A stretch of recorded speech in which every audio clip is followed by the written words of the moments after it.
Sahabat iman yang dirahmati Allah Subhanahu wa taala, bulan Ramadan adalah bulan yang mulia karena Allah Subhanahu wa taala turunkan di dalamnya Al-Qur'anul Karim. Maka hubungan antara Al-Qur'an dan bulan Ramadan adalah hubungan yang tidak bisa dipisahkan.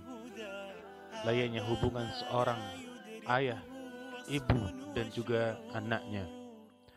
Karena Al-Quran telah Allah Subhanahu wa ta'ala turunkan pada bulan suci Ramadan, maka selayaknya kita sebagai seorang muslim, sebagai seorang mukmin, menghidupkan hari-hari di bulan Ramadan dengan cara memperbanyak membaca ayat-ayat suci Al-Quranul Karim. Bahkan kalau bisa kita memberikan target tertentu, mau berapa juz kita menghatamkan Al-Quran pada bulan suci Ramadan ini. Sahabat iman yang dirahmati Allah Subhanahu wa ta'ala, ketika hari-hari kita lewat begitu saja, akan tetapi tidak kita isi dengan memperbanyak membaca Al-Quran, tidak kita isi dengan ibadah-ibadah yang dapat mendekatkan diri kita kepada Allah Subhanahu wa ta'ala, maka ibadah puasa kita itu kurang afdal. Maka oleh karena itu, pada kesempatan kali ini kita akan bersama-sama belajar, mengkaji adab-adab yang berkaitan saat kita ingin membaca Al-Quran. Karena Al-Quran itu adalah kalamullah, perkataan Allah Subhanahu wa ta'ala, lafzan wa ma'nan, baik secara lafadznya ataupun maknanya.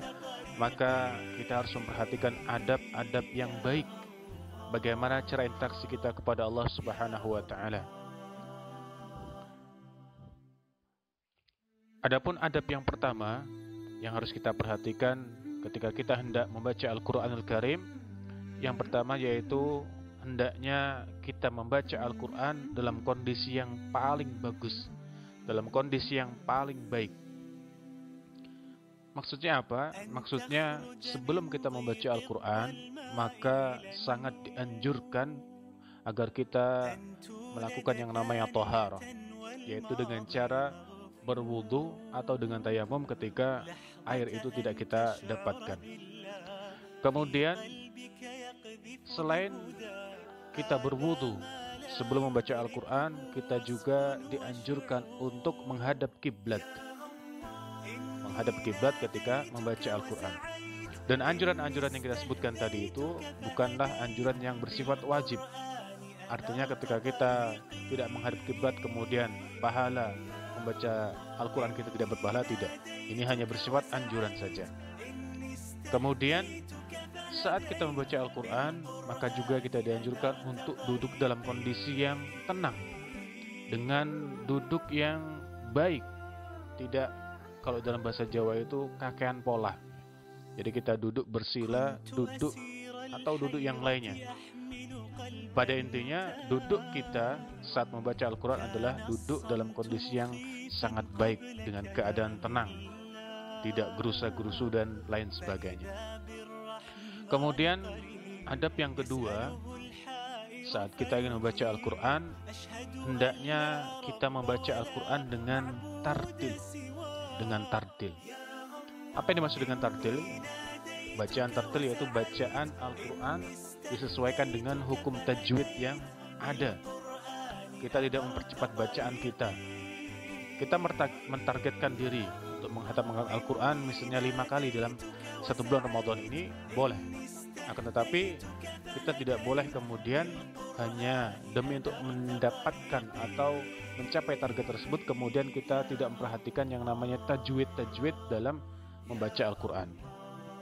Boleh kita mentarget sebanyak-banyaknya, tetapi jangan pernah kita lupakan tajwidnya dalam membaca Al-Quran. Sehingga adab yang kedua ini kita dianjurkan untuk mentartil, membaca Al-Quran dengan pelan-pelan, membaca Al-Quran dengan dihayati maknanya, diperhatikan tajwidnya, tidak terburu-buru, tidak tergesa-gesa.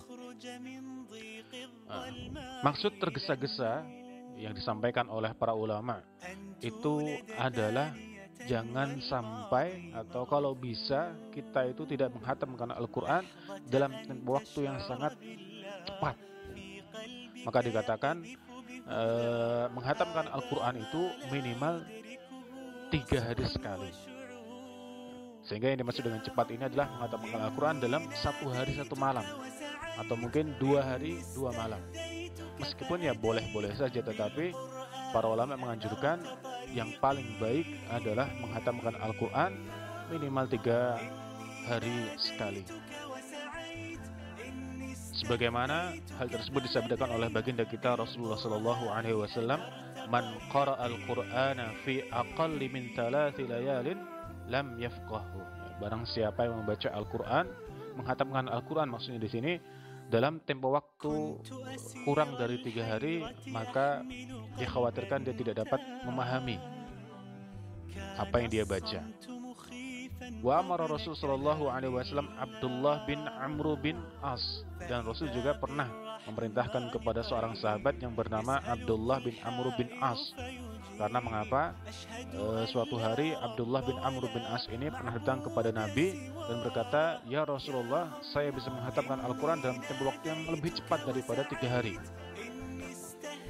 Maka kemudian oleh Nabi SAW dinasihati untuk dapat menghatamkan Al-Quran minimal 3 hari sekali.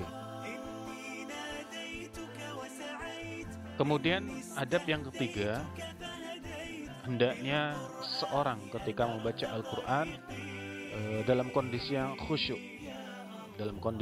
khusyuk, tumaknina. Kemudian harus berusaha menampakkan rasa kesedihan, mimik kesedihan ketika kita baca Al-Quran, ya, karena yang kita baca adalah Al-Quran Karim, kalamullah subhanahu wa ta'ala. Bisa jadi yang kita baca adalah kabar gembira dari Allah subhanahu wa ta'ala, atau bisa jadi yang kita baca adalah kabar tidak baik, ancaman dari Allah subhanahu wa ta'ala ketika kita melakukan hal ini dan itu. Maka apa? Kita dianjurkan untuk menampakkan rasa sedih kita, baik ketika kita membaca ayat-ayat tentang azab, ataupun mungkin ketika kita membaca ayat-ayat tentang surga dan lain sebagainya. Kemudian juga kita dianjurkan untuk berusaha bisa menangis saat membaca Al-Quran. Kalaupun tidak bisa menangis, maka para ulama berkata berpura-pura menangis.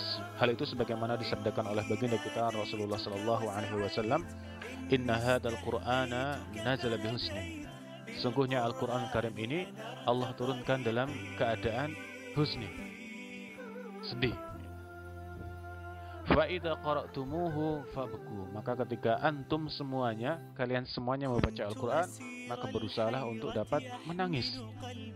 Fa id lam tabku fatabaku, maka kalau seandainya kita sudah membaca Al-Quran dan berusaha untuk menangis tidak bisa menangis, maka berpura-puralah untuk menangis. Jadi ini perintah dari baginda kita Rasulullah Sallallahu Alaihi Wasallam ketika kita membaca Al-Quran. Di antara adabnya adalah kita berusaha khusyuk dan kemudian menghadirkan apa yang kita baca tersebut, dan kemudian kita resapi seolah-olah kita sedang menghadapi ancaman dari Allah Subhanahu Wa Taala, atau kita sedang menghadapi kabar gembira dari Allah Subhanahu Wa Taala, sehingga apa? Kita mencucurkan air mata dari kedua mata kita. Kemudian adab yang keempat, ketika kita ingin membaca Al-Quran, kita dianjurkan untuk memperbagus suara kita, melakukan Al-Quran. Tidak perlu kemudian kita meniru Syekh Fulani atau mungkin Syekh Fulan. Kalau kita bisa membaca Al-Quran dengan intonasi kita sendiri, dengan nada kita sendiri, itu lebih baik. Karena mengapa? Dikhawatirkan ketika kita harus meniru Syekh Fulan, itu memberatkan seseorang. Maka apa? Ya, pada intinya perbaguslah bacaan Al-Quran kita dengan memperhatikan tajwid-tajwidnya pastinya. Karena mengapa? Ketika seorang sudah bagus tajwidnya, insya Allah bacaan dia akan bagus ya. Bagus di sini tidak diharuskan kemudian suaranya merdu, tidak. Bagus di sini adalah ketika bacaannya sudah sesuai dengan ilmu tajwid, makhrajnya, di mana huruf-huruf Al-Quran tersebut keluar dari tempatnya. Karena baginda Rasulullah SAW pernah bersabda, Zayyinul Qur'ana bi aswatikum. Hiasilah Al-Quran dengan suara-suara kalian. Dan di sabda Rasul yang lainnya, Laisa minna man lam yataghanna bil Qur'an. Bukan dari golongan kami siapa saja yang membaca Al-Quran tetapi tidak kemudian dilakukan. Dan kemudian Rasulullah SAW juga bersabda di hadis yang lainnya, Ma adzinallahu li syai'in ma adzina lin nabiyyi yataghanna bil Qur'an. Allah Subhanahu wa taala tidak pernah memberikan izin kepada Rasulullah SAW untuk melakukan sesuatu kecuali melakukan Al-Quran Karim. Sehingga di antara adab ketika kita ingin membaca Al-Quran, berusahalah agar kita dapat membaca Al-Quran dengan suara yang bagus, dengan suara yang enak didengar, dengan tajwidnya, dengan makhrajnya, sehingga apa yang kita baca bisa kita resapi. Begitu juga orang yang mendengarkan suara kita, mendengarkan bacaan kita, bisa ikut meresapi dan menghayati dan menikmati apa yang kita bacakan.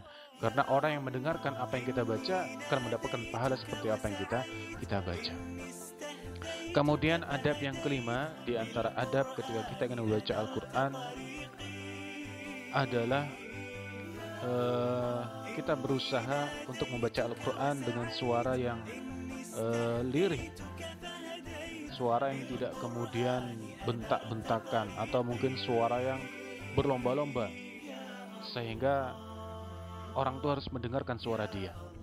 Bahkan kita berusaha kalau bisa ketika kita berada di tempat yang ramai, kita tidak usah berlomba-lomba. Kita cukup membaca Al-Quran, yang penting kita mendengarkannya. Karena ditakutkannya ketika kita membaca di tempat yang ramai dengan suara yang keras, dengan suara yang lantang, orang akan memperhatikan kita dan takutnya akan masuk ke dalam bab riya, yaitu bab orang tuh ngeliatin kita, atau mungkin bab sum'ah, sehingga orang tuh bisa mendengarkan, oh suara sepulan bagus sekali, sehingga kita dipuja dan dipuji dan lain sebagainya. Akan tetapi ketika kita tidak mengkhawatirkan hal tersebut, artinya ketika kita membaca dengan suara yang lantang dan kita sudah yakin bahwasanya bab riya atau bab sum'ah itu tidak masuk ke dalam diri kita, ya boleh-boleh saja. Tetapi lebih baik ketika kita membaca Al-Quran di tempat yang ramai, ya kita membaca dalam kondisi yang lirih. Akan tetapi ketika kita saat membaca Al-Quran tersebut di tempat yang sepi, tidak ada orang, tidak ada yang mendengarkan, ya mungkin kita kencangkan suara kita keraskan suara kita.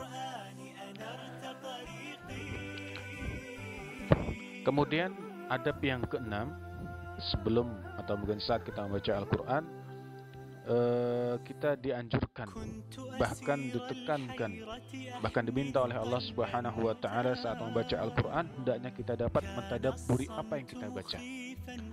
Hendaknya kita dapat memikirkan, bertafakkur, bertadabbur dengan apa yang kita baca. Jangan sampai lisan kita membaca Al-Quranul Karim, akan tetapi sedikit pun dari makna yang kita baca kita tidak memahaminya. Dan kita sebagai orang Indonesia, orang yang